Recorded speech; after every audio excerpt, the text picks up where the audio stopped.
The sword and shield is Monster Hunter's original beginner weapon, and for good reason. With great mobility and the ability to guard, it's very forgiving. Its basic combos are easy to memorize and hard to botch, and it's the only weapon that lets you use items without having to sheath it. Here's how you can become an advanced sword and shield wielder in Monster Hunter World.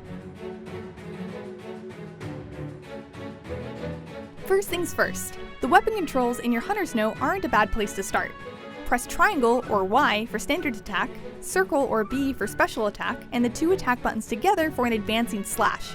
Press circle while also pressing the left stick forward to use your shield as a weapon instead, enabling you to stun foes if you hit their head. This shield bash can also be used as your primary method of attack in a pinch if your sharpness is too low. Generally, focus on the tail with your sword to potentially cut it off, and the head with your shield to potentially stun it with blunt KO damage.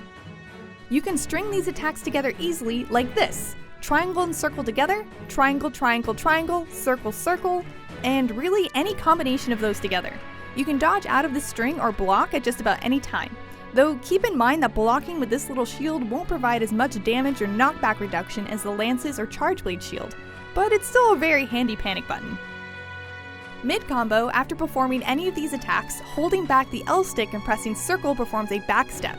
Holding circle then ends with a charge slash. If this attack connects with a monster, you'll jump into the air and come back down over the monster. Pressing triangle attacks with a blade in a jumping slash, which may allow you to mount the monster, and pressing circle attacks with the shield in a falling bash, which could leave the monster stunned if you hit its head. The charge slash is one of the only sword and shield moves that can leave you vulnerable to attack, so if you know you're not going to land it, quickly press triangle to cancel into an advancing slash, which takes less time.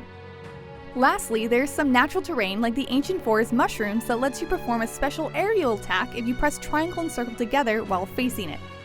With all of this in mind, doing basic combos and dodging out of harm's way until you know you can land a charge slash is the best way to use the sword and shield. If a monster has recently been mounted, it won't be able to be mounted again for some time, so aim for the head and a falling bash with circle. Now, because you're landing so many attacks so consistently with the sword and shield, look for armor with skills that improve either critical chance or elemental or status attack, depending on the specific sword and shield you're using. If you find yourself getting hit too often, try out armor that increases your evade window, which increases your invulnerability period while dodging. Last but not least, don't forget about your ability to use items like slinger ammo without having to put your weapon away. Do this by pressing R2 first or use your radial menu. This is also, of course, wonderful for selfish uses as well, like potion drinking and weapon sharpening. Though the sword and shield is fast and forgiving, it is incredibly close range, making it more difficult to use against very large monsters, or monsters that prefer to fly more often than not. But it's still very viable in the right hands, especially if you're good at predicting a monster's movements.